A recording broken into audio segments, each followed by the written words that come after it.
واقفة بقى كده يا جماعة وباكل ولابسة البيجامة بقى وعمالة اقول ايه ده، انا هلبس بقى واخرج واشتري شوية هدوم للعيد. لقيت الجرس بيرن وبيقولوا لي افتحي احنا على الباب. انتوا مين؟ اهل جوزي جايين كلهم من البلد يشوفوني على حقيقتي. يا نهار اسود، يشوفوني على حقيقتي؟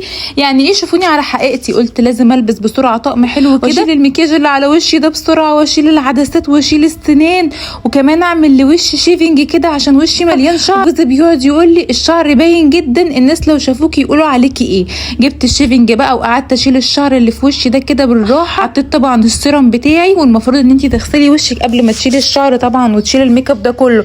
بس انا يا جماعه ما كنتش لاحقه خالص لان هم كانوا واقفين على الباب وعمالين يخبطوا ويرزعوا في الباب، وانا عماله اعمل وشي بسرعه بسرعه بسرعه لدرجه ان انا كنت خايفه ان انا اتعور بصراحه ووشي يتعور. المهم قعدت اشيل الايه الشعر من وشي كده بشفره فلامينجو. انا اشيل بسرعه الشعر بسرعه بسرعه بسرعه لان ايه دايما حماتي وحمايه واهل جوزي كلهم بيقولوا عليا ان انا مش نظيفه وان انا شعر وشي باين على طول. المهم ايه، لو لسه بتتفرجي بقى ما تنسيش اللايك. قعدت زي ما انتم شايفين كده اشيل شعر وشي بسرعه بسرعه بسرعه. شايفين طلعت قد ايه؟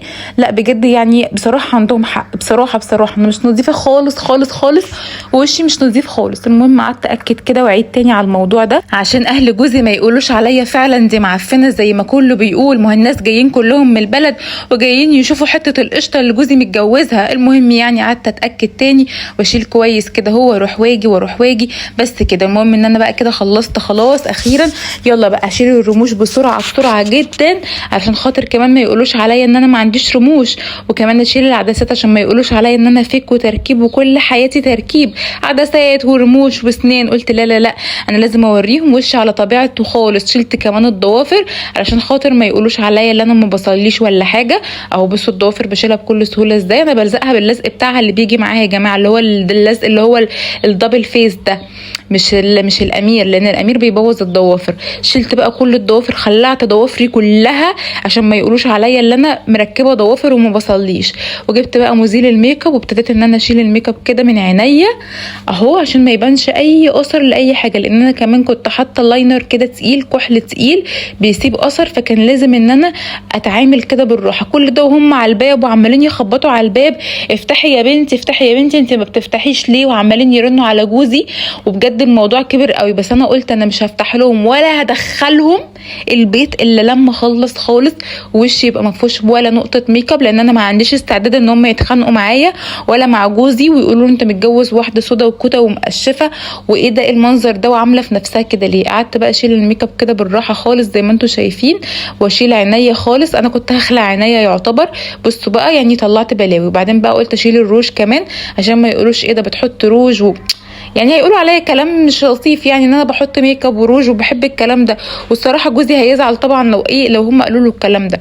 قعدت انضف وشي كويس قوي بمزيل الميك اب، وعلى فكره مزيل الميك اب ده حلو جدا في كولاجين وحاجات كده انا كنت شارياه، مش فاكره اسمه ايه، اسمه ايفا باين، ايفا بالكولاجين حاجه زي كده. المهم يعني قعدت اشيل الميك اب كده وايه. انا بعمل مزيل ميك اب في البيت بس الصراحه كان المزيل خلص فاشتريت واحد، قلت ايه يعني ينجزني اسرع. هعمل بقى معاكم طريقه مزيل الميك اب بعد كده. او ده الميك اب اللي طلع كله من بشرتي. وبعد كده بقى رشيت وشي بشويه ميه كده وقلت بقى هغسل وشي بالغسول اللي هو بتاع بزلاين، تمام، بزلاين او بزلين على حسب ما انت بتنطقيها يعني. الغسول ده 4 في 1، سكراب وماسك وغسول ومقشر، معرفش هما 4 في 1 مكتوب عليه كده يعني من يوم ما جبته. الغسول ده بقى له عندي سنه مثلا. سامعين عمالين يرنوا الجرس ازاي؟ وبعدين بقى قعدت اعمل سكراب لوشي كده اهو كويس قوي قوي عشان ما يبانش فيه اي اثر لاي مكياج خالص، وادعك وشي كويس قوي اهو زي ما انتم شايفين، ولو في اي بصوره طلعها او اي حاجه. وبعدين جبت بقى البتاعه دي اللي بدعك بيها وشي لما بكون بغسل وشي، يعني بتلم كده اي صابونه على وشي اهو. لميت بيه كل السكراب اللي عملته لبشرتي.